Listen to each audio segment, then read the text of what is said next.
할렐루야. 2020년 9월 13일 주일 예배를 신령과 진정으로 드리길 소망합니다. 우리 다 함께 신령과 진정으로 내 평생 사는 동안 찬양하십니다. 할렐루야.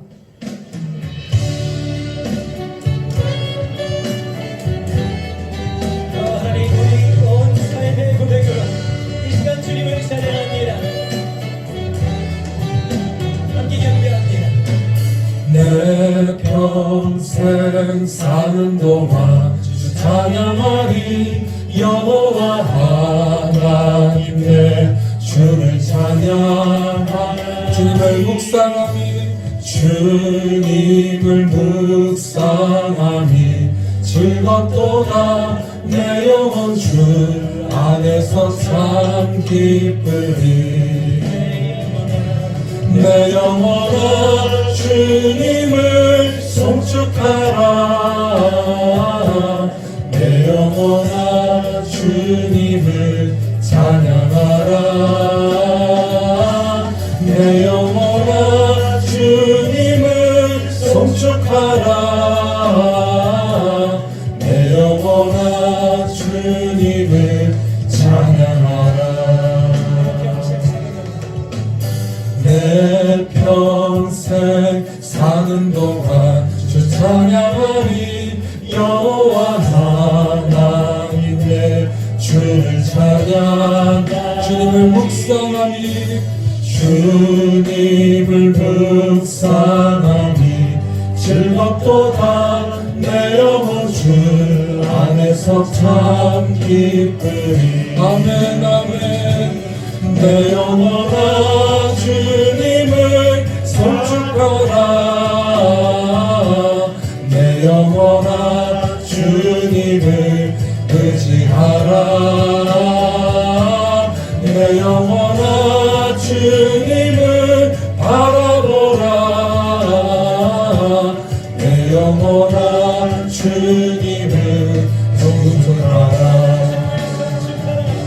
내 영혼아 주님을 송축하라. 내 영혼아 주님을 찬양하라. 내 영혼아 주님을 송축하라. 내 영혼아 주님을 찬양하라. 내 영혼아 주님을 바라보라. 내 영혼아 주님을 바라보라. 내 영혼아 주님을 의지하라. 주님을 의지하라. 내 영혼아 주님을 바라보라. 내 영혼아 주님을 의지하라. 할렐루야. 우리 이 시간 나의 안에 거하라. 우리 주님을 찬양하십니다. 나의 안에 거하라. 나는 내 하나님이니 모든 환난 가운데 너를 지키는 두려워하지 말라. 두려워하지 말라. 내가 널 도와주니 놀라지 말라. 놀라지 말라. 내 손 잡아주리라. 나의 안에 거하라. 나는 내 하나님이니 모든 환난 가운데 너를 지키는 자라. 두려워하지 말라. 내가 널 도와줄. 놀라지 말라. 내 손 잡아주리라. 우리 주님 이 시간 말씀하여 주십니다. 내가 너를 지명하여 불렀나니 너는 내 것이라. 내 것이라. 너의 하나님이라. 내가 너를 고배롭고 존귀하게 여기노라. 너를 사랑하는 내 여호와라. 지명하여 불렀나니 너는 내 것이라. 내 것이라. 우리 주님 오늘 이 시간 앉아 계시는 성도님들 한 사람 한 사람 마음 가운데 말씀하여 주시옵소서. 존귀하고 보배한 우리 성도님들 한 사람 한 사람을 주님 말씀하여 주셔서 내가 정말 하나님의 자녀요 하나님의 사랑받는 백성으로 살아가고 있도록 주님 인도하여 주시옵소서. 불렀나니 너는 내 것이라. 내 것이라. 내 것이라. 너의 하나님이라. 내가 너를 보배롭고 존귀하게 여기노라. 너를 사랑하는 내 여호와라. 너를 사랑하는 내 여호와라. 너를 사랑하는 내 여호와라.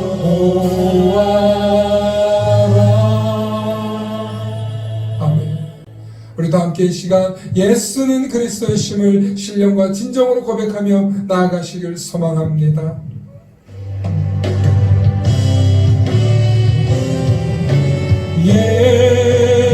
예수는 그리스도. 예수는 주. 예수는 주.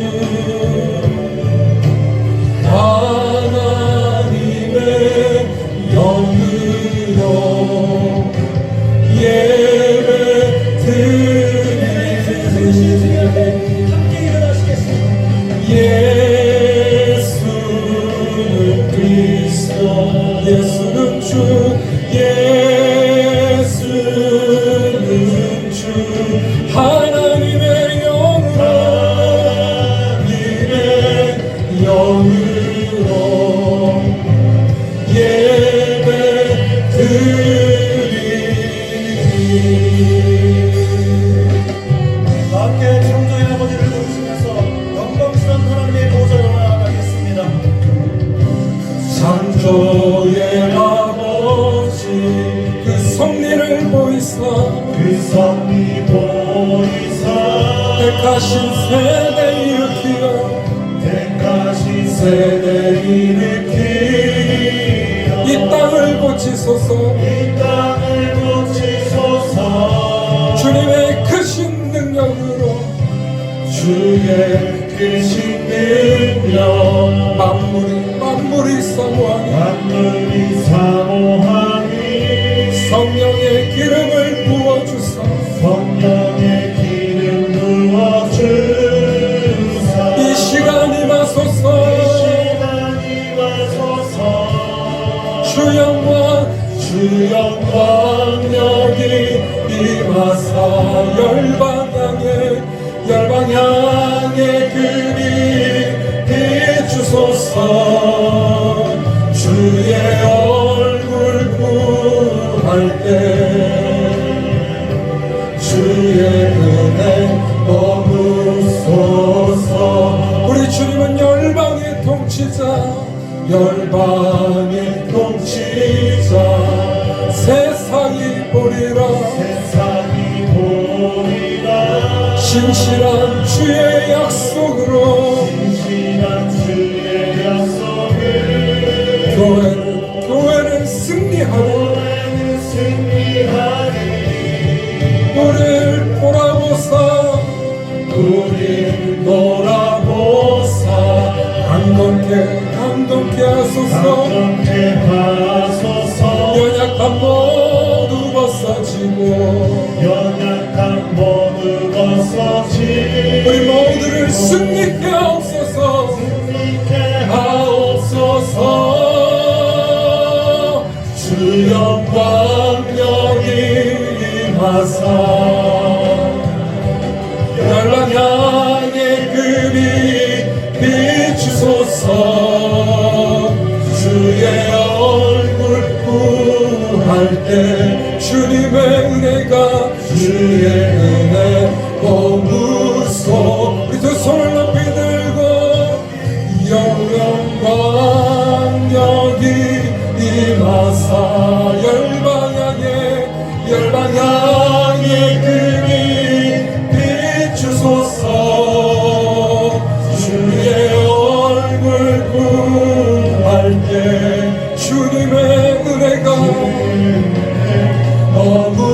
머무소서. 두 손을 높이 들고 영광 영광 영광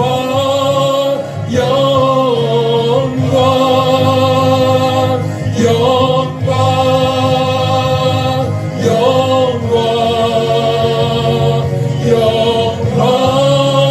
영광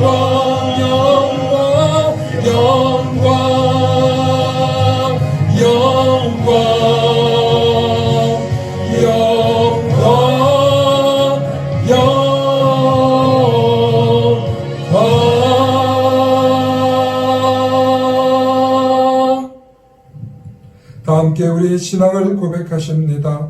전능하사 천지를 만드신 하나님 아버지를 내가 믿사오며 그 외아들 우리 주 예수 그리스도를 믿사오니 이는 성령으로 잉태하사 동정녀 마리아에게 나시고 본디오 빌라도에게 고난을 받으사 십자가에 못 박혀 죽으시고 장사한 지 사흘 만에 죽은 자 가운데서 다시 살아나시며 하늘에 오르사 전능하신 하나님 우편에 앉아 계시다가 저리로서 산자와 죽은 자를 심판하러 오시리라.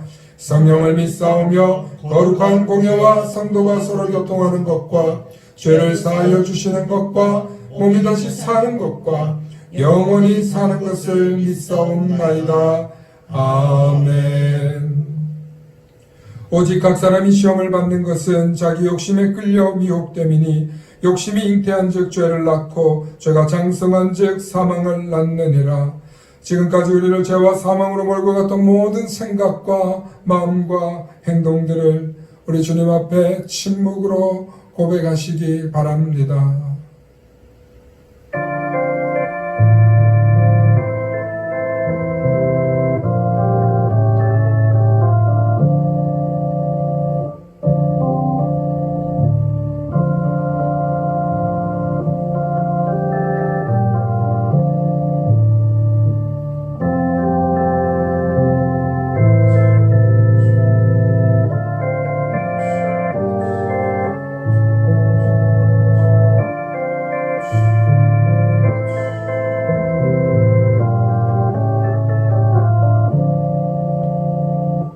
우리는 하나님의 아들이신 예수 그리스도의 보혈의 피와 하나님의 풍성하신 그 은혜를 따라 속량 곧 죄사함을 받았습니다.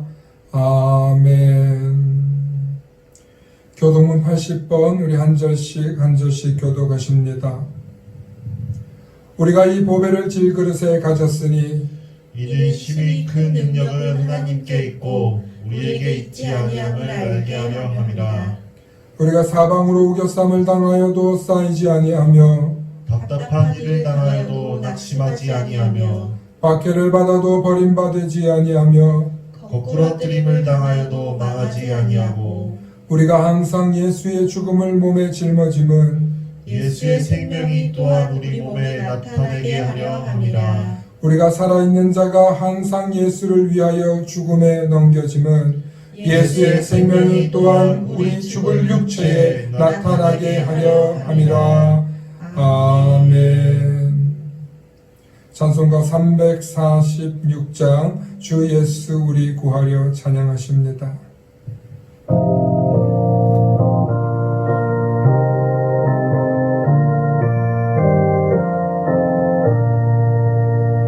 주 예수 우리 구하려 큰 싸움 하시니 주 십자가를 따라서 나갈 자 누구랴. 큰 환난 핍박 당하고 또 고통 많으나 제 십자가를 지고서 늘 참느니로다. 주 예수 고난 당할 때 저 원수 위하여 죄 용서함을 빔같이 또 빌 자 누구랴. 저 순교자가 죽을 때 그 원수 사하고 제 영혼 구하겠으니 주 따르니로다. 저 택함 받은 사도들 주 성령 받은 큰 환난 고통 당할 때 다 참고 이겼네. 그 험한 고난 넘어서 저 천성 갔으니 주 예수 믿는 우리도 본받게 하소서.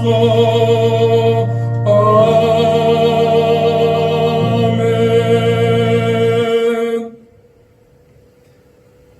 우리 다 함께 좌우 앞뒤 사람과 평화의 인사 나누기 원합니다. 잘 오셨습니다. 반갑습니다. 사랑합니다. 축복합니다.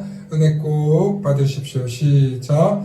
잘 오셨습니다. 반갑습니다. 사랑합니다. 축복합니다. 은혜 꼭 받으십시오. 아멘.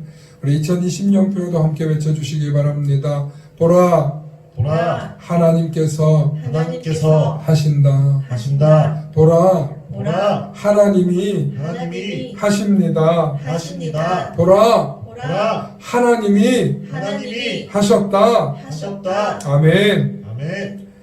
다 함께 우리의 믿음을, 지성에서 감성으로, 우리의 소망을, 감성에서 영성으로, 우리의 사랑을, 영성에서 복음으로. 할렐루야. 할렐루야. 다시 한번 우리의 믿음을, 지성에서 감성으로, 우리의 소망을, 감성에서 영성으로, 우리의 사랑을, 영성에서 복음으로. 할렐루야. 할렐루야. 아멘. 우리 캠페인도 함께 외쳐주시길 바랍니다. 우리 가슴에 손을 얹고 두 손을 얹고 하나님께 하나님께 치유받고 치유받고 서로서로 서로서로 용서하고 용서하고 서로서로 서로서로 사랑하는 사랑하는 우리가 되자. 우리가 되자. 우리가 되자. 우리가 되자. 교회가 되자. 교회가 되자. 내가 되자. 내가 되자. 그리스도인이 되자. 그리스도인이 되자. 아멘. 아멘. 아멘. 교회 소식 전합니다. 오늘은 교회력으로 창조절 둘째 주일입니다. 창조절을 맞아 하나님께서 창조의 질서를 지으신 분임을 만드신 분임을 기억하며 오직 하나님만 경외하시는 저와 여러분들 되시길 소망합니다. 주일 예배, 온라인 예배 전환이 계속되고 있습니다. 수도권 지역 방역 강화 조치로 대면 예배가 아니라 비대면 예배를 드리고 있습니다. 여러분들께서 많이 힘드시겠지만 각자의 자리에서 믿음의 자리를 지키시고 여러분들 성령 충만 잃지 않도록 여러분 말씀을 더욱더 사모하시기 바랍니다. 아마 함께 만나지 못하는 그 심정들이 얼마나 애타겠습니까? 우리 함께 다시 만날 날을 기대하면서 함께 기도하고 또 서로 영적으로 중보하면서 견딜 수 있는 시간 되길 바랍니다. 교회 건축 일정이 9월 30일을 완공 목표로 하고 있는데 현재 아주 서두르고 있습니다만 날씨와 여러 어려움으로 인해서 진행되지 못한 점 여러분들 기억해 주시고 함께 기도해 주시길 바랍니다. 10월 10일 행사를 위해서 저희가 지금 적극 준비하고 있는데 그 임직식과 취임식은 저희가 계획을 하고 있는데 입당 예배를 할 수 있을지 심각하게 고려 중입니다. 여러분들께서 기도해 주시고 완공부터 준공까지 안전하게 마칠 수 있도록 중보해 주시길 바랍니다. 1대1 관계 전도 및 온라인 선교입니다. 제가 여러분들에게 만나를 보내드리고 있는데 만나를 보면 제가 매일 체크를 하지 않지만 사실은 조회수가 어느 정도인지 나옵니다. 열심히 보시지 않는 것 같아요. 요즘 우리 성도님들께서. 제가 보내는 분들이 안 보시는지 모르겠는데 여러분 만나를 보내드리는 그 수고와 노력을 생각하면 여러분들 여러 번 보셔야 돼요. 제가 며칠 시간을 내고 거의 꼬박 이틀을 동안 만드는데 쉽지 않습니다. 영상으로 이렇게 만든다는 것이. 여러분들께서 말씀을 사모해 주시고 특별히 여러분들이 그 말씀에 집중하셔서 사모하시고 또 그 예화가 여러분들 뭐 다 마음에 드는 게 아닐 수도 있습니다만 지나간 거를 보더라도 중복해서 보시더라도 항상 여러분들 만나를 사모하시고 또 보내드린 새벽기도 책자를 통해서 경건 생활을 유지해 줄 수 있기를 바랍니다. 그리고 또한 주일 예배 설교 여러분 한 번 듣고 마시지 말고 여러 번 들으시고 여러분들의 우리 목사가 무슨 말씀을 하시는지 그 말씀을 통해서 여러분들이 살고 소망을 얻기를 바라서 제가 열심히 준비합니다. 각자의 자리에서 소생케 되는 성령의 역사가 일어나시길 축원합니다. 축원합니다. 우리 다 함께 찬송가 213장 찬양하시면서 준비하신 예물 봉헌하십니다.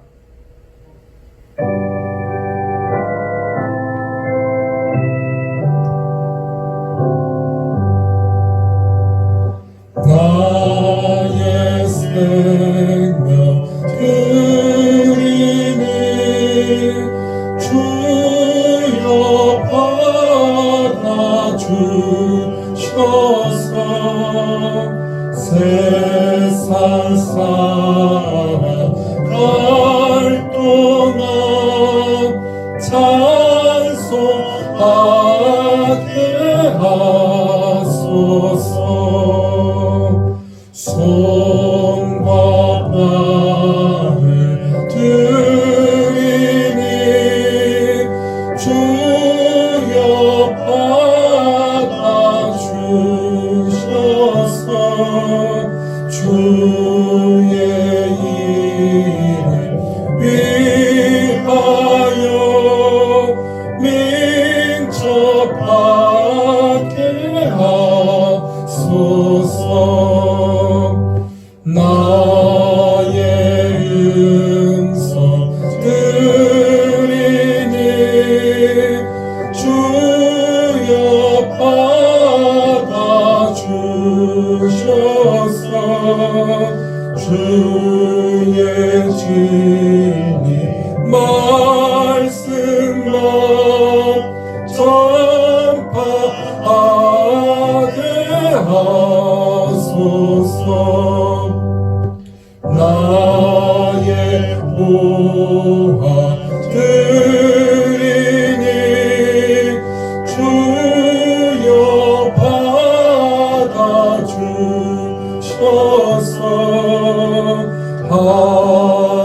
하늘나라 위하여 주 뜻대로 쓰소서. 나의 시간 드리니 주여 받아주셔서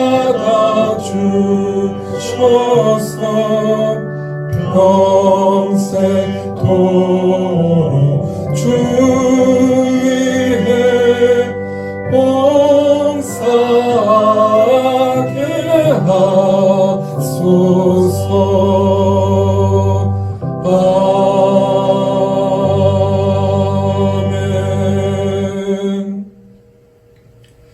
사랑의 아버지 하나님, 이 시간 우리의 마음과 정성을 모아 주님 앞에 예물을 올려드립니다.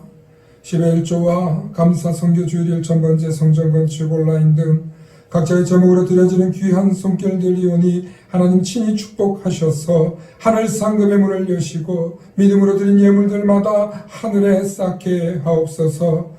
또한 이 땅에서 사는 날 동안 존귀하고 복된 주의 자녀 삼아 주셨사오니 복에 복을 더하여 주옵시고 살피시고 돌보아 주시옵소서. 특별히 아버지 하나님, 이 나라와 이 민족 또한 전 세계가 기후의 변화로 인하여서 많은 어려움 겪고 또한 코로나로 또 어려움 겪고 아버지 이 모양 저 모양으로 경제적으로 환경적으로 심각한 타격을 입고 있습니다.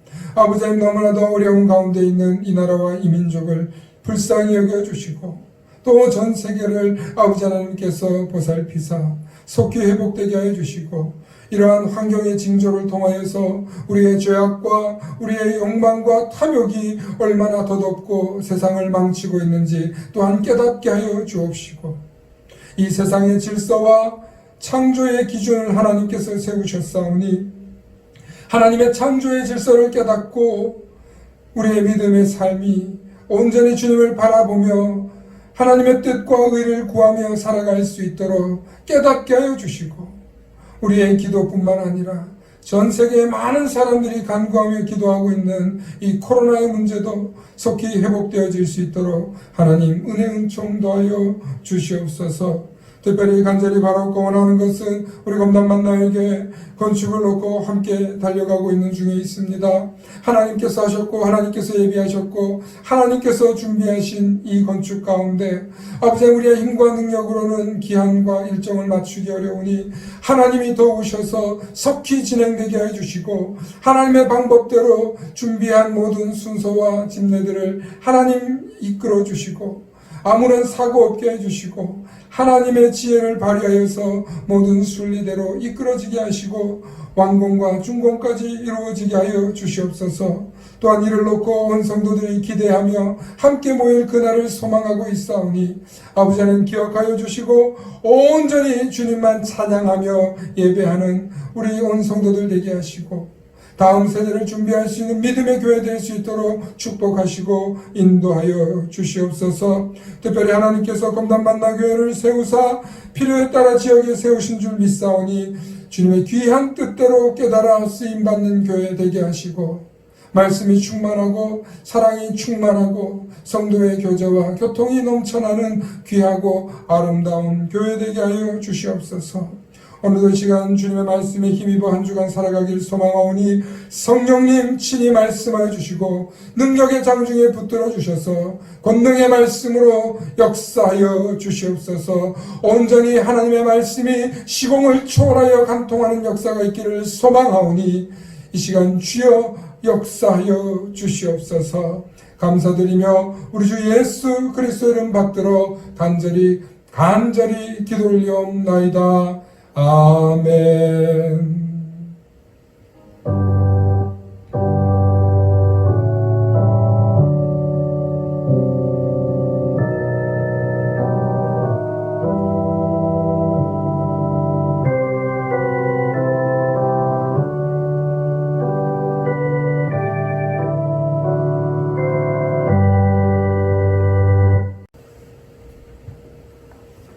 오늘 우리에게 주시는 말씀은 열왕기상 13장 11절로부터 34절의 말씀과 에베소서 6장 10절로부터 13절의 말씀입니다. 우리 구약의 말씀 한 절씩 교독하십니다. 제가 먼저 봉독해 올립니다. 베델에 한 늙은 선지자가 살더니 그의 아들들이 와서 이날에 하나님의 사람이 베델에서 행한 모든 일을 그에게 말하고 또 그가 왕에게 드린 말씀도 그들이 그들의 아버지에게 말한지라. 그들의 아버지가 그들에게 이르되 그가 어느 길로 가더냐 하니 그의 아들들이 유다에서부터 온 하나님의 사람의 간 길을 보았습니다. 그가 그의 아들들에게 이르되 나를 위하여 나귀의 안장을 지우라. 그들이 나귀의 안장을 지우니 그가 타고 하나님의 사람을 뒤따라가서 상수리 나무 안에 앉은 것을 보고 이르되 그대가 유다에서 온 하나님의 사람이냐 대답하되 그러하다. 그가 그 사람에게 이르되 나와 함께 집으로 가서 떡을 먹으라. 대답하되 나는 그대와 함께 돌아가지도 못하겠고 그대와 함께 들어가지도 못하겠으며 내가 이곳에서 그대와 함께 떡도 먹지 아니하고 물도 마시지 아니하리니 이는 여호와의 말씀이 내게 이르시기를 내가 거기서 떡도 먹지 말고 물도 마시지 말며 또 내가 오던 길로 되돌아가지도 말라 하셨음이로다. 그가 그 사람에게 이르되 나도 그대와 같은 선지자라 천사가 여호와의 말씀으로 내게 이르기를 그를 내 집으로 데리고 돌아가서 그에게 떡을 먹이고 물을 마시게 하라 하였느니라 하니 이는 그 사람을 속임이라. 이에 그 사람이 그와 함께 돌아가서 그의 집에서 떡을 먹으며 물을 마시니라. 그들이 상 앞에 앉아 있을 때 여호와의 말씀이 그 사람을 데려온 선지자에게 임하니 그가 유다에서부터 온 하나님의 사람을 향하여 외쳐 이르되 여호와의 말씀에 내가 여호와의 말씀을 어기며 내 하나님 여호와께서 내게 내리신 명령을 지키지 아니하고 돌아와서 여호와가 너더러 떡도 먹지 말고 물도 마시지 말라 하신 곳에서 떡을 먹고 물을 마셨으니 내 시체가 내 조상들의 묘실에 들어가지 못하리라 하셨느니라 하니라. 그리고 자기가 데리고 온 선지자가 떡을 먹고 물을 마신 후에 그를 위하여 나귀의 안장을 지우니라. 이에 그 사람이 가더니 사자가 길에서 그를 만나 물어 죽임에 그의 시체가 길에 버림받으니 나귀는 그의 곁에 서 있고 사자도 그 시체 곁에 서 있더라. 지나가는 사람들이 길에 버린 시체와 그 시체 곁에 선 사자를 보고 그 늙은 선지자가 사는 성읍에 가서 말한지라. 그 사람을 길에서 데리고 돌아간 선지자가 듣고 말하되 이는 여호와의 말씀을 어긴 하나님의 사람이로다. 여호와께서 그에게 하신 말씀과 같이 여호와께서 그를 사자에게 넘기심에 사자가 그를 찢어 죽였도다 하고 이에 그의 아들들에게 말하여 이르되 나를 위하여 나귀의 안장에 지우라. 그들이 안장을 지우매 그가 가서 본즉 그의 시체가 길에 버림바 되었고 나귀와 사자는 그 시체 곁에 서 있는데 사자가 시체를 먹지도 아니하였고 나귀를 찢지도 아니하였더라. 늙은 선지자가 하나님의 사람의 시체를 들어 나귀에 실어 가지고 돌아와 자기 성읍으로 들어가서 슬피 울며 장사하되 곧 그의 시체를 자기의 묘실에 두고 오호라 내 형제여 하며 그를 위하여 슬피 우니라. 그 사람을 장사한 후에 그가 그 아들들에게 말하여 이르되 내가 죽거든 하나님의 사람을 장사한 묘실에 나를 장사하되 내 뼈를 그의 뼈 곁에 두라. 그가 여호와의 말씀으로 베델에 있는 제단을 향하고 또 사마리아 성읍들에 있는 모든 산당을 향하여 외쳐 말한 것이 반드시 이룰 것임이니라. 여로보암이 이 일 후에도 그의 악한 길에서 떠나 돌이키지 아니하고 다시 일반 백성을 산당의 제사장으로 삼되 누구든지 자원하면 그 사람을 산당의 제사장으로 삼았으므로 함께 하십니다. 이 일이 여로보암 집의 죄가 되어 그 집이 땅 위에서 끊어져 멸망하게 되니라. 아멘. 우리 서신서의 말씀 한 목소리로 함께 선포하십니다. 시작. 끝으로 너희가 주 안에서와 그 힘의 능력으로 강건하여 지고 마귀의 관계를 능히 대적하기 위하여 하나님의 전신 갑주를 입으라. 우리의 씨름은 혈과 육을 상대하는 것이 아니요 통치자들과 권세들과 이 어둠의 세상 주관자들과 하늘에 있는 악의 영들을 상대함이라. 그러므로 하나님의 전신 갑주를 취하라. 이는 악한 날에 너희가 능히 대적하고 모든 일을 행한 후에 서기 위함이라. 아멘. 오늘 말씀의 제목을 함께 선포해 주시기 바랍니다. 하나님의 역사는 시공을 초월하여 관통됩니다. 시작. 하나님의 역사는 시공을 초월하여 관통됩니다. 우리 한 번 더 합니다. 시작. 하나님의 역사는 시공을 초월하여 관통됩니다. 아멘. 할렐루야, 우리는 모두 다 복된 존재들입니다. 이 정체성을 잊지 않으시고 오늘 말씀을 통해 이 한 주간도 승리하시길 소망합니다.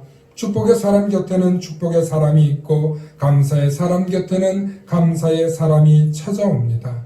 날마다 감사의 사람, 축복의 사람 되시길 축원합니다. 아멘.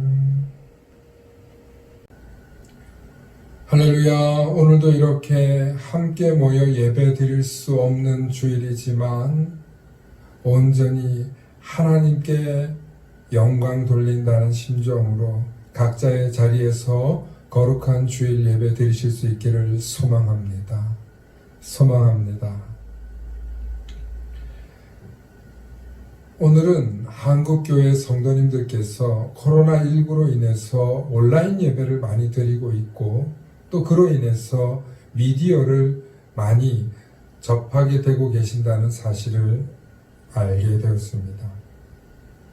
특히 온라인 유튜브로 인하여서 전파되는 거짓과 각종 거짓 뉴스들 그리고 허위 정보로 인해 한국교회 성도님들을 너무나 현혹하고 있어서 안타까운 마음에 여러분의 신앙을 바르게 하고자 오늘 말씀을 붙들었습니다.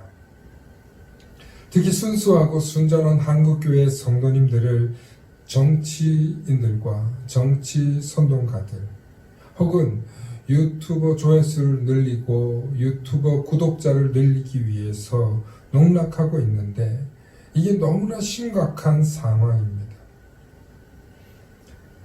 그래서 오늘은 하나님과 정치, 교회와 정치라는 주제로 여러분들과 말씀을 나누려고 합니다. 하나님께서는 하나님 이외의 왕들이나 정치인들이 주인 되시는 것을 싫어하십니다. 왜냐하면 그들도 하나님께서 만드신 피조물일 뿐만 아니라 정치인이나 왕이 되려면 자신을 추종하고 자신을 따르는 수많은 사람들이 필요하기 때문입니다. 그래서 자신의 당을 쫓아오도록 하거나 자신의 정치적 기반을 선동하여서 따라오도록 만들어야 하는 것이 그들의 일이기 때문에 그렇습니다.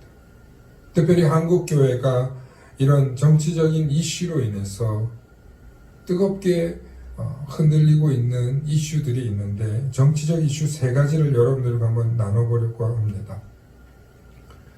늘 있는 일이지만 지금의 정부, 지금의 정권 마음에 들지 않는다. 현 정권 심판해야 한다. 하고 모여서 우리가 퇴진하게 하자, 하야하게 하자 하는 그러한 구호를 외치는 분들이 계십니다. 또 반대로 아니다, 잘하고 있다, 지금의 정권을 지지하는 분들도 있습니다. 아니나 그런 거 관심 없어, 그런 거 쫓아가기에는 먹고 살기 바빠, 그런 건 시간 많은 사람들이 하는 거지 하시는 또 분들도 계실 것입니다.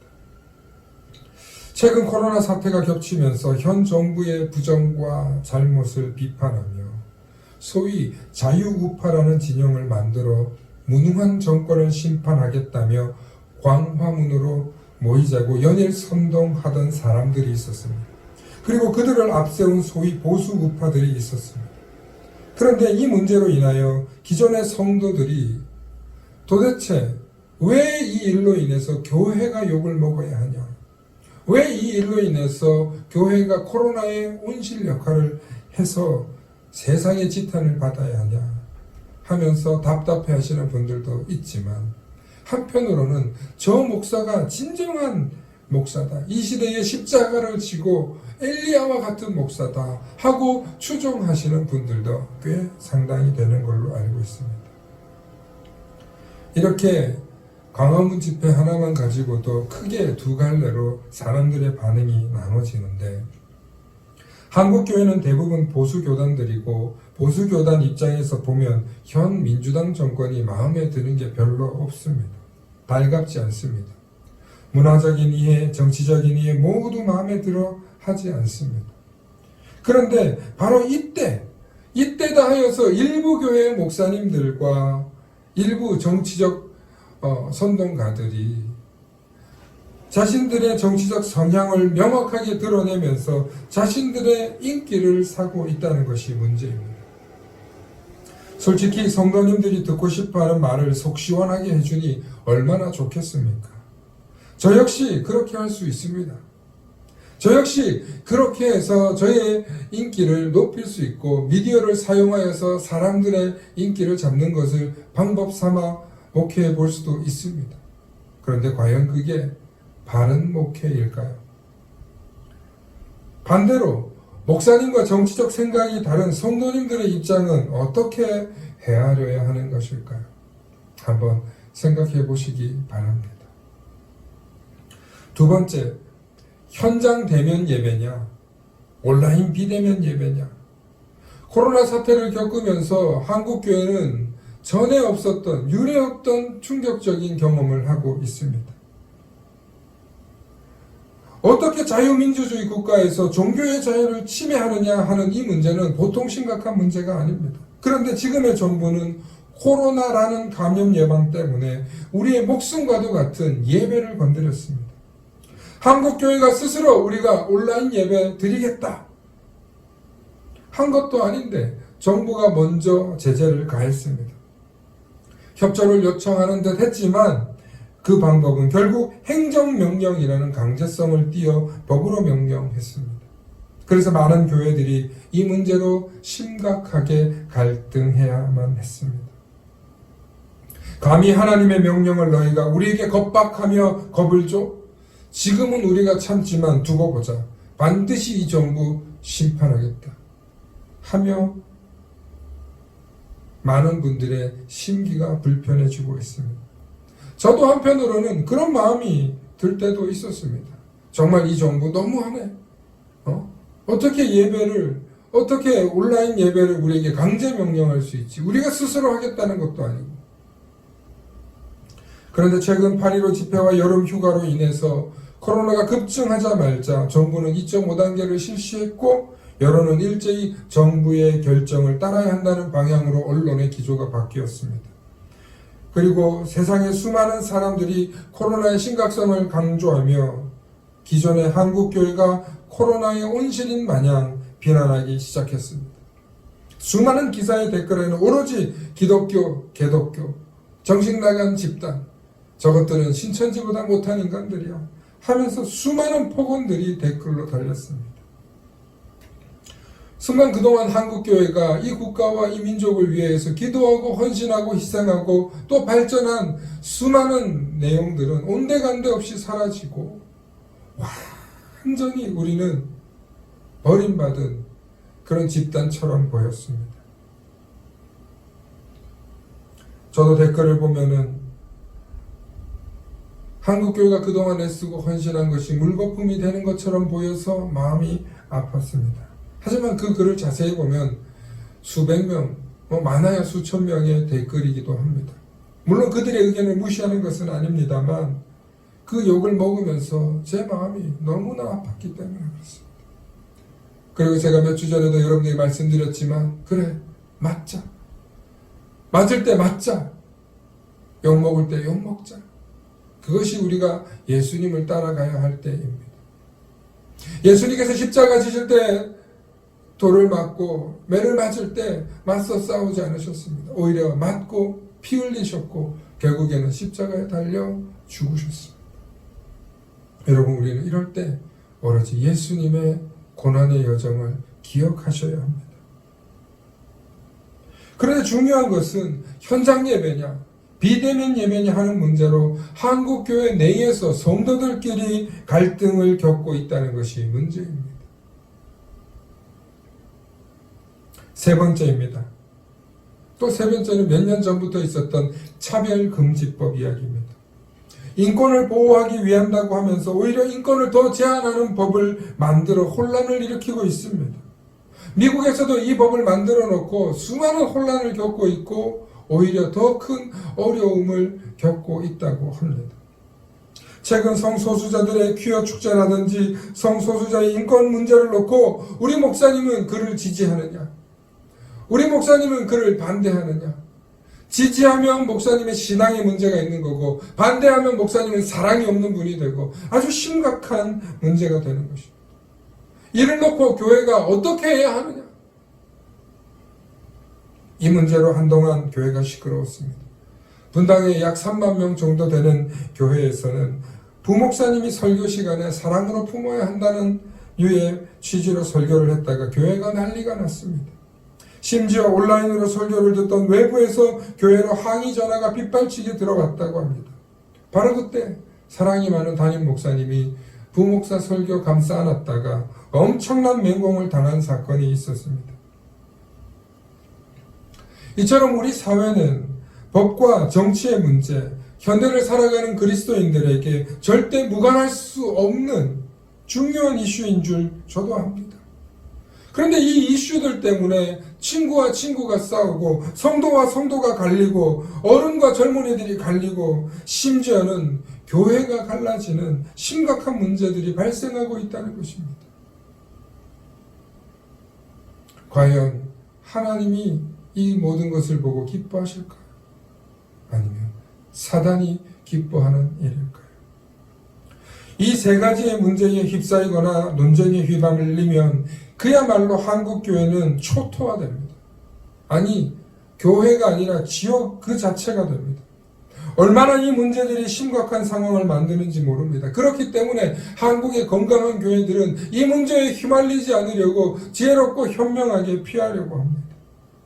그런데 유튜버들이나 정치 선동가들은 끊임없이 이런 비유 저런 비유를 들어가면서 신앙과 관련시키고 교회와 관련시키고 우리 성도님들의 영과 정신을 혼란시키고 있습니다. 자꾸만 신앙을 정치로 이용하려고 하고 있습니다. 자꾸만 교회를 정치인들의 싸움터로 만들려고 하고 있다는 것입니다. 여러분, 우리는 잘 보아야 합니다. 잘 생각해 보십시오. 우리가 하나님을 아는 것, 우리가 하나님을 경외하는 것, 우리가 하나님을 예배하는 것보다 위에 세 가지의 문제가 더 중요할까요? 아니, 나 자신의 신앙의 문제와 나와 하나님과의 일대의 관계의 문제가 더 중요하지 어떻게 세상의 정치적인 이슈의 문제를 가지고 와서 이런저런 토론과 논쟁거리를 만들고 있습니까? 과연 우리를 위해 죽으신 예수 그리스도의 피 흘리심과 나의 죄를 대속하여 구원하신 하나님의 은혜와 그 구속의 신비의 사건과 맞바꿀 수 있는 문제냐고요. 만일 여러분들께서 정말 하나님의 은혜로 구원받고 예수 그리스도를 나의 구주로 고백한다면 앞서 말씀드린 이 이슈들에게 휘말리지 말아야 합니다. 왜냐하면 이 모든 문제들보다 더 크신 하나님 앞에 우리는 서 있기 때문입니다. 그래서 저는 오늘 분명하게 여러분들에게 말씀드릴 수 있습니다. 이렇게 교회와 신앙을 정치적인 목적으로 이용하려고 하는 수많은 유튜버들과 또 유튜버 목사들에게 전부 다 틀렸다, 잘못되었다, 그들은 반드시 유튜버로 승한 자, 유튜버로 망하게 될 것이라고 저는 명확하게 말씀드릴 수 있습니다. 그러므로 아예 관심을 갖지 마십시오. 나의 신앙생활과 나의 경건생활을 위해 미디어 사용을 절제하시고 단순화하시기 바랍니다. 수많은 알고리즘으로 유튜브가 여러분들을 종교적인 이슈와 관심으로 계속 인도할 것입니다. 그것이 미디어가 만들어낸 알고리즘의 문제점입니다. 여러분들이 기독교인이면 계속 기독교와 관련된 콘텐츠들을 여러분들에게 보내줍니다. 그것은 누가 보내주는 것이 아니라 그 유튜브의 알고리즘 때문에 그렇습니다. 그렇기 때문에 여러분들이 찾아서 보고 선별해서 듣고 듣지 말아야 할 것은 듣지 않을 수 있는 말 그대로 선과 악이 혼재되어 있는 미디어의 세상 속에서 여러분들의 신앙생활을 바르고 경건하게 하기 위해서 주의하시고 또 주의하시고 미디어를 단순화하실 수 있기를 부탁드립니다. 아마 성도님들 가운데서는 목사가 여러분들의 정치적 성향이나 사회를 보는 관점이 비슷하다면 당연히 좋을 것입니다. 그리고 선거철만 되면 우리 사회에서 이슈가 터질 때가 되면 우리 목사님은 어떤 편일까? 여러분들 궁금하실 수 있을 것입니다. 그러면 저의 대답은 항상 어땠습니까? 저는 언제나 하나님 편입니다. 저는 하나님이 최우선이 되어야 한다고 생각합니다. 정치인이나 사회적인 이슈나 문제가 최우선이 될 수 없습니다. 사람은, 정치인도 사람이고 이슈를 만드는 사람들도 사람이고 그들은 긍휼의 대상이고 사랑의 대상이지 그들의 말이 나를 이끌어갈 수 없다고 저는 분명히 말합니다. 그런데 여러분들께서는 여러분들이 지지하는 분을 지지 않는다고 해서 섭섭해하거나 혹은 여러분들이 지지하는 분을 지지한다고 해서 좋아할 일도 아니라는 것입니다. 왜냐하면 제가 이쪽 편을 들면 이쪽 편에 계신 분들은 좋아할 테지만 제가 저쪽 편에 들면 저쪽 편 반대에 있는 분들은 분명히 서운할 것이기 때문에 그렇습니다. 그러므로 저는 목사가 강단에서 자신의 정치적 성향을 드러내는 것은 매우 미숙한 행동이라고 생각합니다. 목회를 하면서 저의 말과 행동, 심지어 정치적 성향 하나하나까지 누군가에게 상처가 될 수 있다는 것을 깨닫고 나니 저는 이게 보통 심각한 문제가 아니구나 하는 것을 깨닫게 되었습니다.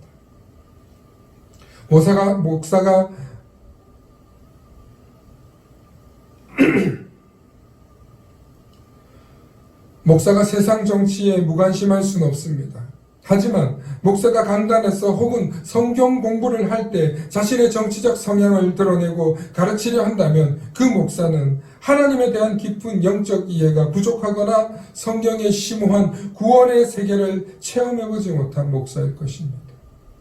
왜냐하면 성경 속에 숨겨진 하나님의 신비와 진리와 은혜의 말씀을 전하기에도 바쁘기 때문에 그렇습니다. 그리고 다시 한번 우리는 생각해 보아야 합니다. 우리는 인간에 대해서 생각해 보아야 합니다. 인간이란 존재가 어떤 존재입니까? 성경이 보는 인간론이 어떻습니까? 인간의 한계는 분명합니다. 하나님을 완전히 설명하지 못하는 존재입니다. 그러나 하나님은 그 인간들을 통하여서 하나님의 사랑과 하나님의 구원의 이야기를 또 성경을 통해서 써내려가고 있습니다. 인간은 스스로를 구원할 수 없어서 하나님께서 오셔서 죄에서 허우적거리는 우리를 바라보며 우리를 안타까이 여기셔서 하나님께서 오셨다는 것입니다. 제가 정말 자주 드리는 말씀이지만 인간은 말을 할 수 있습니다. 생각하고 사고할 수 있는 존재입니다. 그런데 놀랍게도 자신이 생각한 것을 말로 다 표현하지 못하는 존재가 바로 인간입니다. 예를 들어 해질 무렵 석양을 바라보면서 너무너무 아름답다. 너무너무 아름답다. 말로 다 설명을 못합니다. 아니, 말을 설명해 놓고도 뭔가 부족한 게 바로 하나님이 지으신 자연의 아름다움입니다. 아무리 아름다운 시를 써도 아무리 아름다운 노래로 설명한들 지금의 저 아름다운 장면을 그냥 바라보고 느끼는 것이 더 나을 것입니다. 뭔가 더 설명하려고 하면 할수록 더 찜찜하고 뭔가 더 설명하려고 하면 할수록 부족한 것을 느끼는 것이 인간의 언어입니다. 마치 연애할 때 사랑하는 사람에게 편지를 썼다, 지웠다, 썼다, 지웠다. 이 사랑하는 마음을 다 전달하기에는 턱없이 부족한 이 글귀 몇 장에 그래도 써보겠다고 내 사랑을 전해서 나의 사랑하는 마음을 알아달라고 전하지만 얼마나 유치합니까? 얼마나 부족합니까? 그것이 인간이 가지고 있는 한계이며 언어와 글의 한계라는 것입니다. 그러므로 하나님의 심오한 사랑의 세계와 은혜를 성경은 기록하고 있지만 우리가 다 이해하지 못하고 있어요. 심지어 하나님의 진리와 사랑과 구원의 그 은혜를 다 이해하기에도 부족한 우리가 그 성경을 가지고 그 말씀을 가지고 그 예배를 가지고 정치적 선동질에 사용한다고요.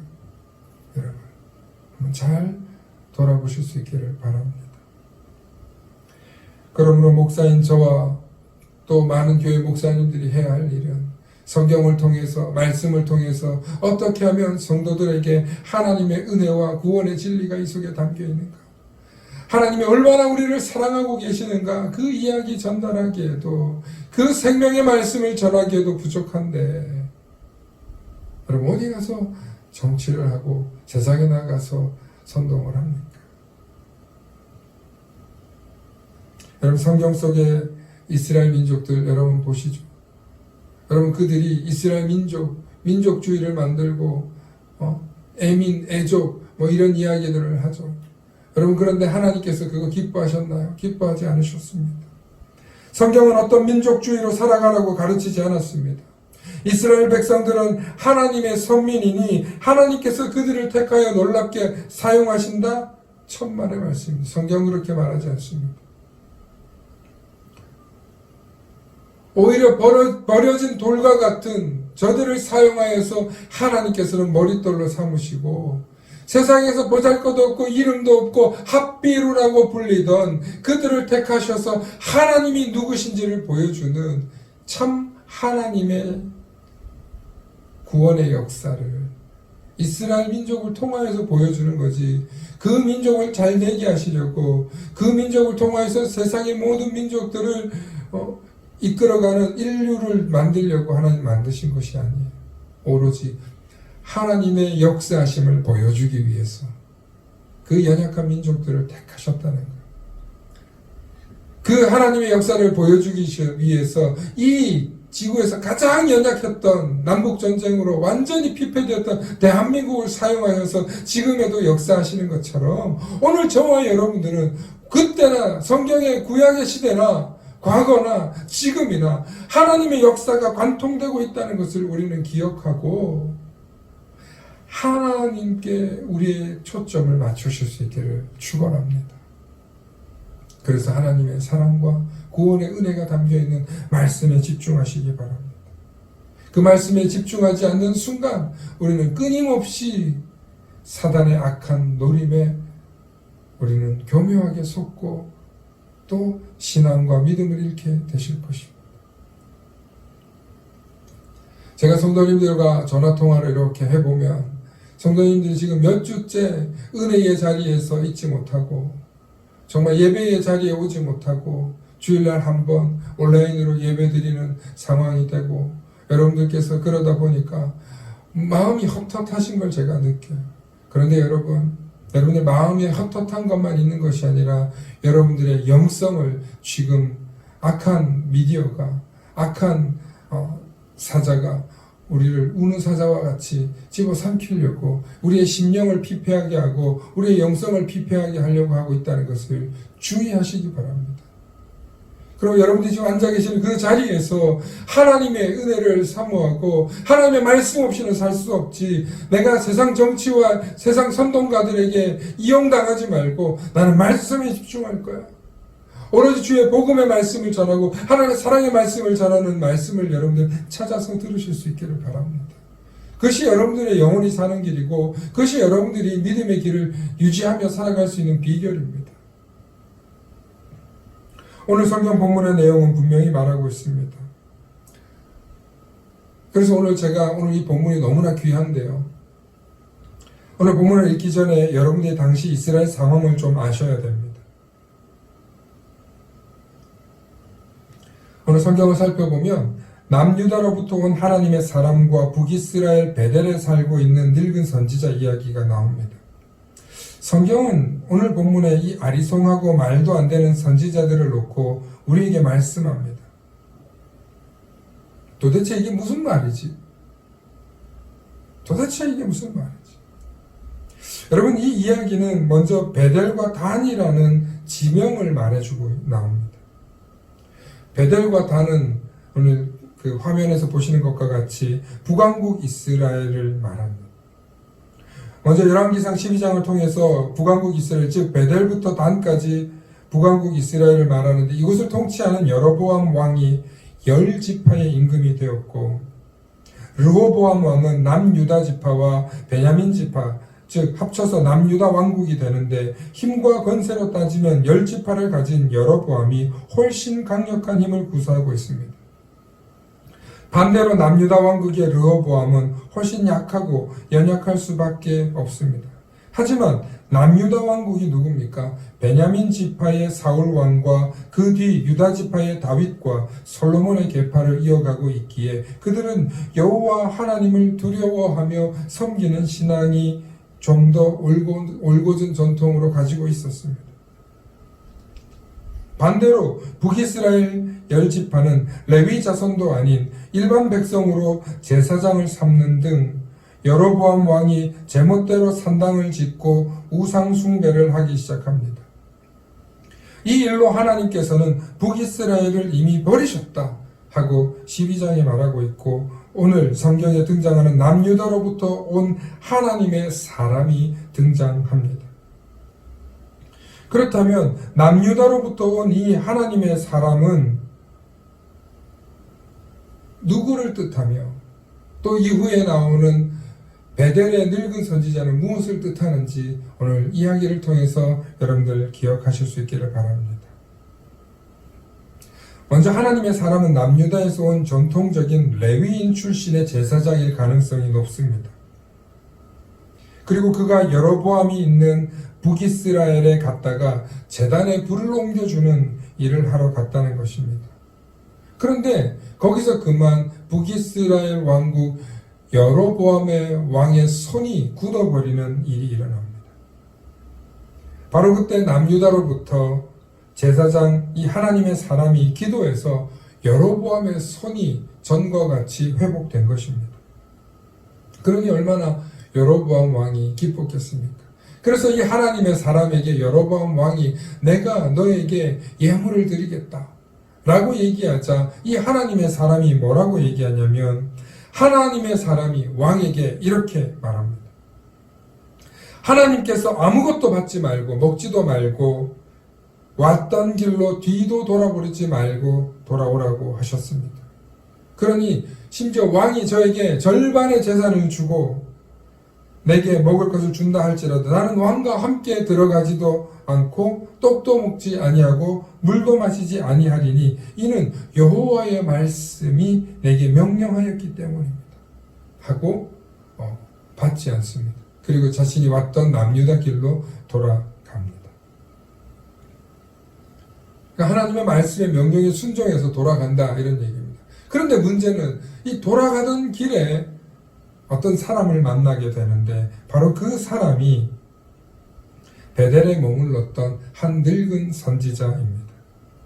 이 늙은 선지자가 나도 너와 같은 선지자라. 그래 나와 함께 더불어 먹고 마시고 쉬다가 가라. 즉 우리 집에서 밥 좀 먹고 쉬다가 가십시오. 당신 남유다에서 올라온 선지자인 거 내가 아는데 와서 좀 쉬다 가십시오. 그러자 이 선지자가 또 얘기합니다. 하나님께서 내게 돌아오는 길에 물도 먹지도 말고 떡도 먹지도 말고 그저 돌아오라고 명령하셨다 라고 얘기하며 거절합니다. 그리고 자신이 가던 길을 가려고 하는데 이 베델의 늙은 선지자가 꾀를 내어서 속입니다. 어떤 거짓말을 하냐면 나도 그대와 같은 선지자라. 그런데 한 천사가 여호와의 말씀으로 내게 이르시기를 그가 내 집으로 데리고 돌아가서 그에게 떡을 먹이고 물을 마시게 하라. 즉 그를 내 집으로 데리고 돌아가서 그에게 떡을 먹고 물도 마시고 쉬게 해주라는 것입니다. 늙은 선지자가 하나님의 사람에게 뭐란 거예요? 거짓말을 한 것입니다. 그런데 이 말을 들은 하나님의 사람이 당신에게도 말씀하셨군요 하고 듣고 돌아가서 함께 떡을 먹고 마시고 이제 짐을 챙겨서 다음날 떠납니다. 문제는 남유다로 가는 길에 나귀를 타고 가던 이 하나님의 사람이 그만 사자에게 물려 죽고 맙니다. 그리고 이 사자에 물려 죽고 만 이 하나님의 사람의 시체를 사자가 먹는 것이 아닙니다. 심지어 이 하나님의 사람을 싣고 갔던 나귀도 사자가 물려 죽이지 않습니다. 그리고 그냥 옆에 서 있는 것입니다. 여러분 이것이 무엇을 뜻하는 것일까요? 보시는 지금 이 명화를 여러분 한번 상상해 보시기 바랍니다. 그런데 이 소식을 아들들이 보고 아버지에게, 늙은 선지자에게, 베델에 있는 늙은 선지자에게, 즉 북이스라엘 베델의 늙은 선지자에게 아들들이 가서 알려드립니다. 그러자 이 늙은 선지자가 이 하나님의 사람을 모셔와서 장사를 지내고, 그리고 자신의 아들들에게 이렇게 얘기합니다. 얘들아, 내가 죽거든 나를 그와 함께 장사 지내고 내 뼈를 그와 함께 묻어달라고 부탁합니다. 유언합니다.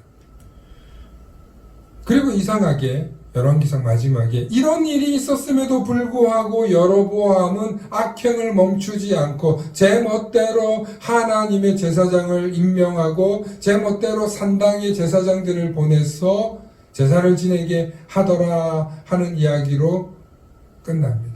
그리고 이 일로 인하여서 하나님께서 여로보암의 집안을 망하게 하셨다는 것이 열왕기상 13장의 이야기입니다. 여러분, 이 복잡한 말씀을 세 가지로 요약하면 이렇습니다. 하나님께서 여로보암 왕을 인정하지 않습니다. 북이스라엘을 하나님께서 기뻐하지 않습니다. 그래서 인정하지 않고 축복하지 않았다고 하나님의 사람을 통해 보여줍니다. 두 번째, 남유다로부터 온 이 하나님의 사람도 하나님의 명령을 잘 순종하고 듣는 것 같다가 늙은 선지자에게 속아서 늙은 선지자는 선지자임에도 불구하고 거짓말을 말하고, 하나님의 사람은 하나님의 명령을 잘 순종하는 것 같다가도 중간에 남의 이야기를 듣고 불순종하여서 죽임을 당하고 자신의 고향으로 돌아가지 못하게 된다는 내용입니다. 그리고 세 번째, 이 세 번째가 중요한데, 이 하나님의 사람의 시체가 죽어서 북이스라엘의 베델의 선지자가 장례를 치르지 않습니까? 그리고 장례를 치른 다음에 이 선지자가, 늙은 선지자가 자신의 장례도 그와 함께 묻어달라고, 자신의 묘실에 넣어달라고 자녀들에게 부탁합니다. 결국 이 두 선지자가 하나로 묶어져서 장례 치르게 되었다는 것을 성경은 말하고 있습니다. 핵심은 바로 이 세 번째인데, 하나님이 불순종한 여로보암과 북이스라엘을 심판하시기도 하지만 하나님의 심판은 이미 정해져 있었고, 하나님께서 심판하는 이유도 여로보암 왕의 악행과 늙은 선지자와 같은 이 거짓 선지자들이 있어서 북이스라엘이 심판당할 수밖에 없었음에도 불구하고 하나님의 참 선지자인 남유다에서 온 하나님의 사람도 불순종하게 되어서 결국에는 북이스라엘이나 남유다 왕국이나 나중에 다 심판되어서 멸망하게 되었다는 것입니다. 그리고 여기서 핵심 내용은 하나님의 명령을 순종하지 않고 남의 말을 귀담아 들었다가, 즉 하나님의 말씀을 우선시하여 살지 않았다가 심판당하여 모두 공멸하였더라 는 것이 열왕기상 13장의 요약입니다. 다시 말해 하나님의 말씀을 듣지 않고 망하게 되었는데, 놀라운 것은 하나님의 말씀은 아브라함 때나 요셉 때나 이사야 때나 다윗 때나 나중에 언제든지 하나님의 말씀은 하나님이 명령하신 말씀대로 이루어졌다는 것입니다. 즉 결론은 하나님의 말씀은 변함이 없고 어제나 오늘이나 영원히 하나님의 역사하신 대로 하나님의 역사는 시공을 초월하여서 관통되어진다는 것입니다.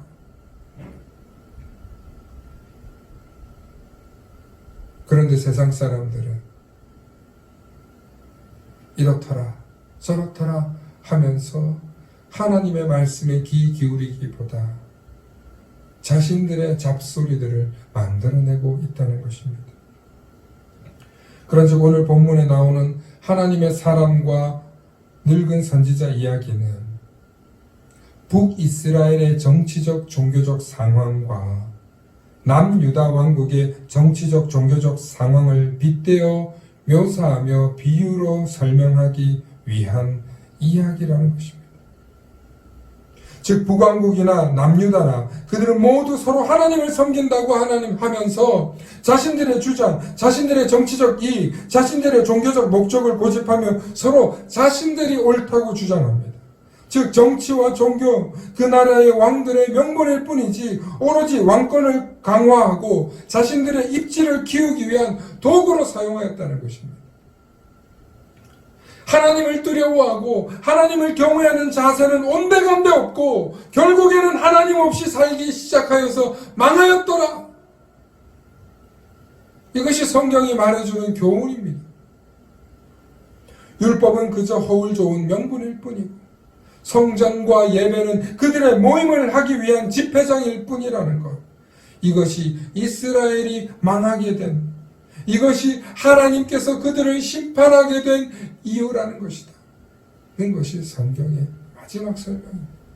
그러므로 저와 여러분들은 하나님의 말씀에 집중해야 되고 감히 하나님에게 대항하지 않고 정신을 똑바로 차리고 분명히 기억해야 할 것은 세상의 정치인은 자신의 권력을 유지하기 위해서 우리를 이끌고 자신의 반대 세력을 적폐 세력으로 몰아서 자신의 기득권을 만들고 자신의 측근을 지키고 자신의 당을 지키기 위한 사람들이라는 것을 잊지 마시기 바랍니다.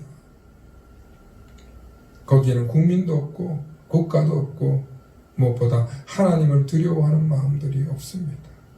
그것이 세상 권력 잡은 자들의 말로요, 과정이요, 본질이요, 핵심입니다.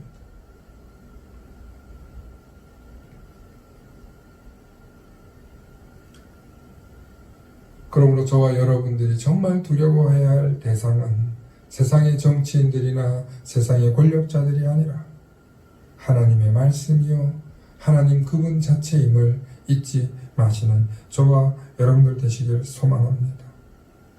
그러므로 감히 하나님과 정치, 하나님과 정치인, 하나님과 당을 비교하지 마시기 바랍니다. 감히 하나님과 비교할 대상이 어디에 있습니까? 그런데 정치인들과 정치 선동가들은 저 사람이 하나님의 사람이다. 저 사람은 하나님의 늙은 선지자다. 저 사람이 진짜다. 저 사람이 가짜다 하면서 평가하면서 자신들에게 기득권에게 줄을 대게 하고 유지하게 한다는 것입니다. 그러면서 점점 종교가 정치에 빠져들게 하고 그러면서 점점 조금씩 신앙이 정치와 이념에 물타기 하게 됩니다. 오늘 말씀을 통해서 깨달으시기 바랍니다. 하나님께서는 늙은 선지자의 거짓말도 허용하셨고 하나님의 사람에게도 하나님의 말씀을 듣고 순종할지 불순종할지 자유를 허락해 주셨습니다. 그리고 결국 하나님의 말씀만이 명확하고 분명하게 기록되어서 역사를 관통하고 있다는 것입니다. 과거 구약의 시대나 오늘날 현대 포스트 모더니즘 시대 고도로 문명화된 사회를 살고 있지만 여전히 우리는 하나님께서 예비해 두신 미래의 영역은 전혀 예측하지 못하고 있습니다. 하지만 분명한 것은 미래를 알지 못해도 과거에 하나님께서 우리에게 주신 말씀만 분명히 믿고 따르기만 한다면 우리는 마지막까지 승리할 수 있을 것입니다. 그러므로 저와 여러분들은 에베소 교회를 통하여서 주신 이 말씀을 붙잡고 마지막까지 이 악하고 혼란스럽고 하나님을 배반하게 만들 거짓 예언자들 속에서 살아남기 위하여 이 말씀을 우리가 붙들고 승리하실 수 있기를 소망합니다. 우리 에베소서 6장 10절로부터 13절의 말씀 우리 함께 각자의 자리에서 크게 선포하시고 말씀을 마칩니다. 함께 읽습니다. 시작. 끝으로 너희가 주 안에서와 그 힘의 능력으로 강건하여 지고 마귀의 관계를 능히 대적하기 위하여 하나님의 전신 갑주를 입으라. 우리의 씨름은 혈과 육을 상대하는 것이 아니요 통치자들과 권세들과 이 어둠의 세상 주관자들과 하늘에 있는 악의 영들을 상대함이라. 그러므로 하나님의 전신 갑주를 취하라. 이는 악한 날에 너희가 능히 대적하고 모든 일을 행한 후에 서기 위함이라. 아멘.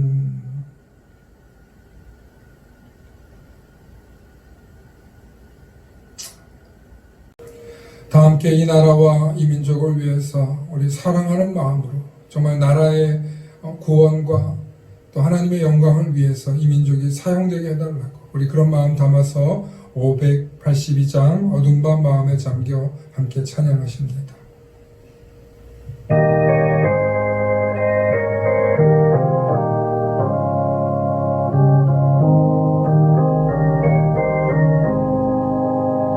어둠 밤 마음에 잠겨 역사의 어둠 짙었을 때에 계명서 동쪽에 밝아 이 나라 여명이 왔다. 고요한 아침에 나라 빛 속에 새롭다. 이 빛 삶 속에 얽혀 이 땅에 생명 탁보아간다. 옥토에 뿌리는 기뻐 하늘로 줄기까지 솟을 때 가지 원만을 해요. 그 열매 만민이 산다. 고요한 아침에 나라 일꾼을 부른다.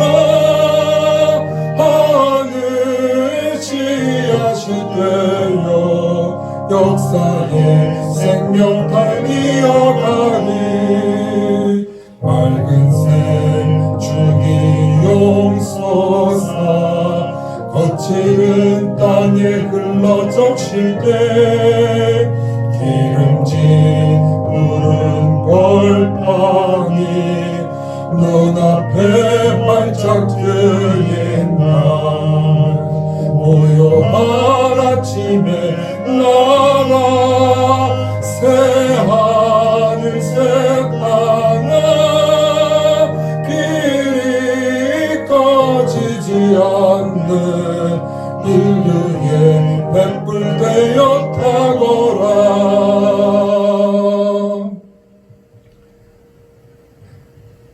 다 함께 기도하십니다. 사랑의 아버지 하나님, 우리를 긍휼히 여기시고 이 나라와 이 민족을 불쌍히 여기시사 지금까지 하나님께서 택하시고 사랑하셔서 이 땅에 교회를 세우시고 주님의 자녀 삼으시고 온 세계의 복음의 전초 기지로 사용한 줄 믿사오니 하나님이 이 민족이 갈라지고 흩어지고 찢어지는 것이 아니라 서로 사랑하고 싸매주고 안아주고 서로 상생할 수 있는 믿음의 백성들이 헌신하여서 그 길을 열게 하시고 이 세상 가운데 악하고 공중권세 잡은 자들 우리가 끝까지 싸워 이겨나갈 수 있도록 믿음의 장중에 붙잡아 주시고 날마다 성령의 충만함 받아서 주님 오시는 그날까지 승리할 수 있도록 우리를 붙들어 주실 것을 믿사오며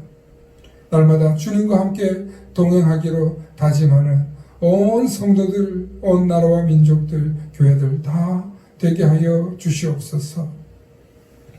이제는 성부, 성자, 성령 삼위일체의 무한하신 사랑과 역사하심 속에 어제도 오늘도 그리고 내일도 하나님의 무한하신 사랑으로 우리를 구원하시고자 자신의 아들을 보내시고 변함없이 쓰신 하나님의 구원의 말씀을 선포하시며 시공을 초월하여 역사하심을 지금도 우리에게 증거하시는 교회를 통해 하나님의 사람들을 통하여 그리고 또 온 교회와 성도들 가운데